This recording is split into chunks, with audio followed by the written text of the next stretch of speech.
ಏನಾಗ್ಬಿಟ್ಟದೆ ಇತ್ತೀಚೆಗೆ ಅಂದ್ರೆ ದೂರದು ಬೆಟ್ಟ ನುಣ್ಣಗೆ ಗಾದೆ ಅದೇ. ಅದು ಗೊತ್ತಿದ್ದು ಮೋಸ ಹೋಗ್ತಾರೆ ನೋಡಿ. ನಮ್ಮನೆ ಹೆಣ್ಮಕ್ಳನ್ನ ಯಾರೋ ದೊಡ್ಡ ಶ್ರೀಮಂತ ಮದುವೆ ಮಾಡಿದ್ರೆ ಬಹಳ ಚೆನ್ನಾಗಿರ್ತಾಳೆ ಅಂತ, ಬಡವ್ರ ಮದುವೆ ಮಾಡಿಬಿಟ್ರೆ ಅವಳು ಬಹಳ ಹಾಳಾಗೋಯ್ತದೆ ಅನ್ನೋ ಕೆಟ್ಟ ಯೋಚನೆ ಬಂದಿದ್ರಿ. ಒಬ್ಬ ಶ್ರೀಮಂತನ ಹುಡುಕಿ 50 ಲಕ್ಷ ಖರ್ಚು ಮಾಡಿ ಮದುವೆ ಮಾಡಿ 1.5 ಕೋಟಿ ವರದಕ್ಷಿಣೆ ಕೊಡೋ ಬದಲು ಒಬ್ಬ ಸಂಭಾವಿತ ಗುಣವಂತ ಬಡ ಹುಡುಗನ ಮದುವೆ ಮಾಡಿ 50 ಲಕ್ಷ ಖರ್ಚು ಮಾಡಿ ಅವನೇ ಶ್ರೀಮಂತನ ಮಾಡು. ಇಡೀ ಜೀವಮಾನ ಪೂರ ನಮ್ಮ ಮಾವ ನನ್ನ ಪಾಲಕ್ ದೇವರು ಅಂತಾನವನು, ನಮ್ಮ ಅತ್ತೆ ನನ್ನ ಪಾಲಕ್ ದೇವರು ಅಂತಾನವನು. ಅದೇ ಒಬ್ಬ ದೊಡ್ಡ 25 ಕೋಟಿ ಇರೋನಿಗೆ ನೀನು 1 ಕೋಟಿ ರೂಪಾಯಿ ಕೊಟ್ಟು ಮದುವೆ ಮಾಡಿದ್ರು ಅವನಂತಾನೆ ನಿಂದ ಯಾವ ಜುಜುಬಿ ಲೆಕ್ಕ ನನಗೆ. ನೋಡಿ ಮೊನ್ನೆ ಬೆಂಗಳೂರಲ್ಲಿ ಡಾಕ್ಟ್ರು ಇಂಜೆಕ್ಷನ್ ಮಾಡಿ ಸಾಯಿಸವ್ರೆ. ಡಾಕ್ಟ್ರು ಸ್ಲೋ ಪಾಯ್ಸನ್ ಕೊಟ್ಟು ಹೆಂಡತಿ ಸಾಯಿಸವನೆ ಡಾಕ್ಟ್ರು. ಒಬ್ಬ ಬಡ ರೈತ ಎಲ್ಲ ಅಕ್ಕಪಕ್ಕದವ್ರು ಬೋದರೋ ಊರವ್ರು ಬೋದರೋ ಬುಟ್ಟಾರ ಅನ್ನೋ ಭಯದಲ್ಲಿ ಬದುಕ್ತಾನೆ. ತುಂಬಾ ಓದವನೆಲ್ಲ ಪ್ಲಾನ್ ಮಾಡೇ ಸಾಯಿಸವನೆ, ಸ್ಲೋ ಪಾಯ್ಸನ್ ಕೊಟ್ಟು ಪೋಸ್ಟ್ ಮಾರ್ಟಮ್ ಮಾಡಿದ್ರು ಗೊತ್ತಾಗಬಾರ್ದು ಕೊಲೆ ಅಂತ.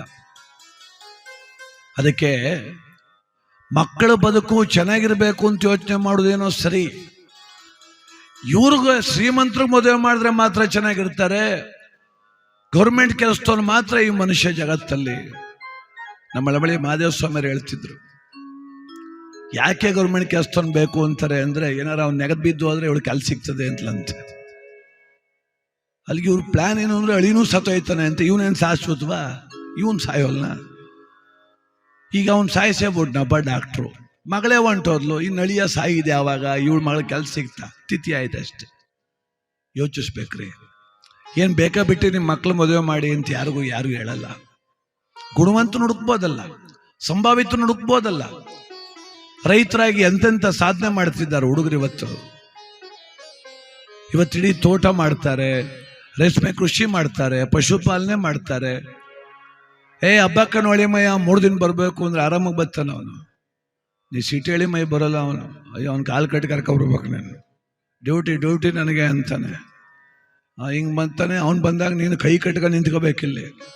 ಊರಲ್ಲಿರೋ ಅಳಿಮಯ್ಯ ಬಂದು ಮಾವ ಏನು ಕೆಲಸ ಹೇಳು ಅಂತಾನೆ ಅವನು. ಹಬ್ಬ ಮಾಡ್ಬೇಕಾ, ನಾನು ನಿಂತು ಮಾಡ್ತೀನಿ ಬಾ, ತಲೆ ಕೆಡ್ಸ್ಕೋಬೇಡ. ಇವ್ರು ಬೇಕ್ರಿ ಸಂಬಂಧಿಕರು. ನಾವು ತಲೆ ತಗ್ಸ್ಕೊಂಡು ಕೈ ಕಟ್ಕೊಂಡು ಅಯ್ಯೋ ಎದುರ್ಕೊಂಡು ಅವ್ರು ದೊಡ್ಡ ಅಫಿಷಿಯಲ್ಲು ಅನ್ನೋದು ನಾವು ನಡುಗುದು ಗಂಡೆ ಬೇಕಾ? ಇದು ಸಂಬಂಧ ಅಂದ್ರೆ ಸಾಕಾರ ಬೇಕ್ರಿ. ನಮ್ಮ ಹಿರಿಯರು ಹೆಂಗೆ ಗೊತ್ತಾ, ಅಳಿಮಯ್ಯ ಹೋಗಿ ಮಾವನ ಮೇಲೆ ದುಡಿತಿದ್ದ. ಆ ಮಾವ ಬಾಮೈಕ್ಳೆಲ್ಲ ಬಂದು ಅಳಿಮಯ್ಯಂಗೆ ನಾಟಿ ಎಲ್ಲ ಮಾಡಿಕೊಟ್ಟು ಹೋಗೋರು. ಹಿಂಗಿತ್ತು ಸಂಬಂಧ. ಒಕ್ಕಣೆ ಕೆಲ್ಸಕ್ಕೆ ಬರೋರು, ಬರೀ ತಿಂದೋಗ್ಲಿಕ್ಕೆ ಬಂದವರೆಲ್ಲ ಅವರೆಲ್ಲ.